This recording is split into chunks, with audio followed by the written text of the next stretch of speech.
साथियों, आज हर सेक्टर से जुड़ी एमएसएमई के लिए सस्ते लोन और वर्किंग कैपिटल की सुविधा सुनिश्चित की जा रही है। संसाधन बढ़ने से उनकी सोच का भी विस्तार हो रहा है। हमारे लघु उद्योग नए नए क्षेत्रों में इनोवेशंस भी और उस पर भी जितना ज्यादा हम अपग्रेड करते हैं, जितना ज्यादा ध्यान दे रहे हैं, वो हमें और सशक्त करेगा। हमारी सरकार इस दौर में एमएसएमईज को नई टेक्नोलॉजी और नए स्किल्स की जरूरत का भी ध्यान रख रही है। इसके लिए विशेष स्किल डेवलपमेंट प्रोग्राम चल रहे हैं, ट्रेनिंग संस्थान चलाए जा रहे हैं। पहले हमारे यहां स्किल डेवलपमेंट एक रूटीन काम माना जाता था। जब से आपने मुझे सेवा करने का मौका दिया, मैंने स्किल डेवलपमेंट की अलग मिनिस्ट्री बना दी है और मेरी पूरी समझ है कि भावी गढ़ने में स्किल की बहुत बड़ी भूमिका होती है और इसलिए आधुनिक से आधुनिक और निरंतर अपग्रेड होने वाली स्किल्ड यूनिवर्सिटीज हमारे यहां बहुत आवश्यक है। साथियों, सरकार आज जिस तरह ईवीज को बढ़ावा दे रही है, उससे भी एमएसएमई सेक्टर के लिए नए अवसर बन रहे हैं। मेरा तो यहां मौजूद सभी लघु उद्यमियों से आग्रह है कि आप ईवी की बढ़ती मांग के हिसाब से अपना सामर्थ्य भी बढ़ाइए। और आपको पता होगा, भारत सरकार ने अभी रूफटॉप सोलार की एक बहुत बड़ी पॉलिसी लाए है और ये रूफटॉप सोलार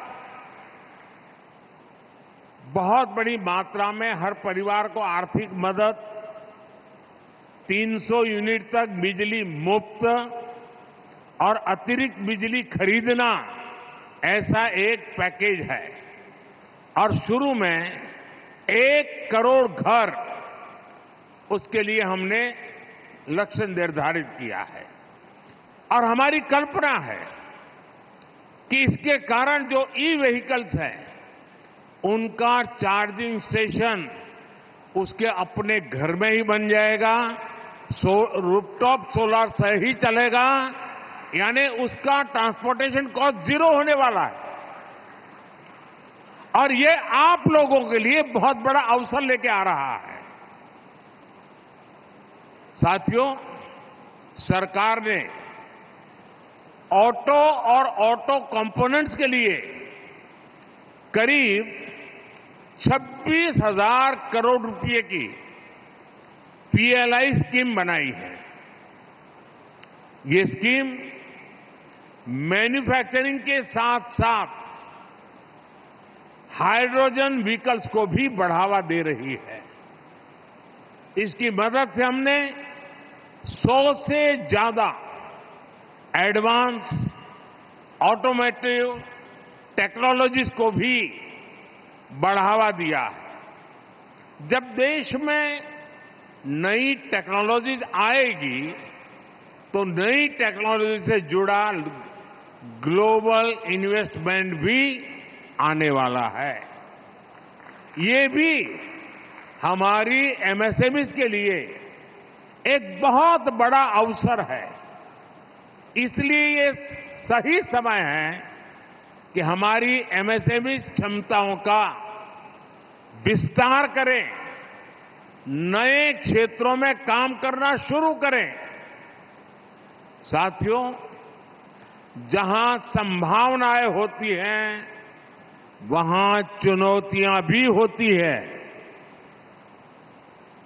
आज digitalisation, electrification, alternative fuel vehicles और मार्केट डिमांड फ्लक्चुएंस जैसी कई चुनौतियां एमएसएमईज के सामने है। सही समय पर और सही दिशा में सही कदम उठाकर हम इन चुनौतियों को अवसरों में बदल सकते हैं। इसके लिए खुद को अपग्रेड करने की जरूरत है। इसके साथ ही एमएसएमईज का फॉर्मलाइजेशन भी एक बड़ी चुनौती है। हमारी सरकार ने इस दिशा में कई कदम उठाए हैं। हमने एमएसएमईज की परिभाषा को भी बदला है। इस फैसले के बाद एमएसएमईज की ग्रोथ के रास्ते साफ हुए हैं।